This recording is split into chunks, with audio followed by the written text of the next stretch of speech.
International cricket के सभी format से बतौर खिलाड़ी दूरी बनाने के बाद धोनी बिजनेस की पिच पर शानदार पारी खेल रहे हैं। तभी तो हर साल राज्य के सबसे बड़े करदाता के रूप में सामने आ रहे हैं। जी हां, भारतीय क्रिकेट टीम के पूर्व कप्तान महेंद्र सिंह धोनी एक बार फिर झारखंड के सबसे बड़े व्यक्तिगत करदाता बन गए हैं। अंतर्राष्ट्रीय क्रिकेट में आने के बाद से ही झारखंड में सबसे अधिक व्यक्तिगत कर देने का रिकॉर्ड हर साल धोनी के नाम ही रहा है। महेंद्र सिंह धोनी ने वित्तीय वर्ष 2022-23 के लिए 31 मार्च तक का टैक्स भुगतान कर दिया है।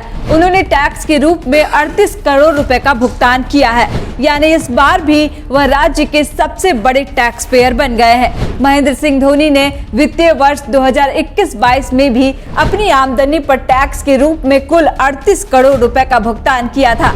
इससे यह अनुमान लगाया जा रहा है कि माही की आमदनी इस बार बढ़ी नहीं है, बल्कि स्थिर ही रह गई। क्रिकेट जगत में आने के बाद से वह लगातार झारखंड के व्यक्तिगत सबसे बड़े करदाता रहे हैं। वित्तीय वर्ष 2020-21 में भी उन्होंने 30 करोड़ रुपए का एडवांस टैक्स जमा किया था। इस तरह उन्होंने इन 2 सालों में 8-8 करोड़ रुपए अधिक एडवांस टैक्स जमा किया है।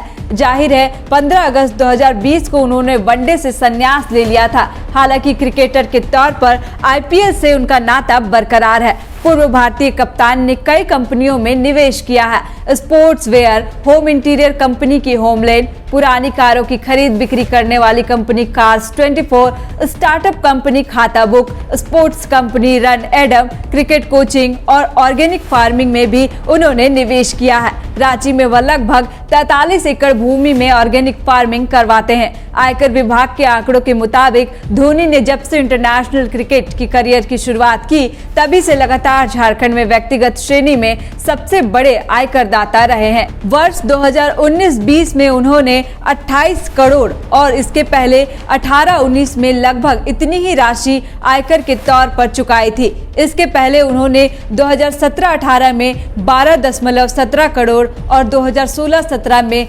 10.93 करोड़ का इनकम टैक्स चुकाया था। वित्तीय वर्ष 2020-21 की बात करें तो कोरोना काल में व्यापारिक गतिविधियों के साथ ही खेल पर लंबे समय तक प्रतिबंध लगा रहा था।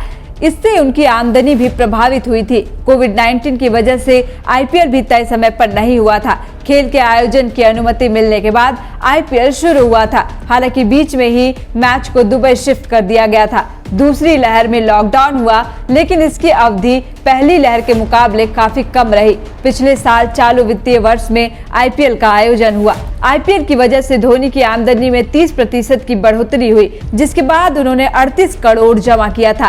पिछले कुछ सालों का रिकॉर्ड देखें तो हर बार धोनी ने टैक्स बढ़ाकर ही जमा किया है। TheFollowUp.in. Like, share, and subscribe. www.thefollowup.in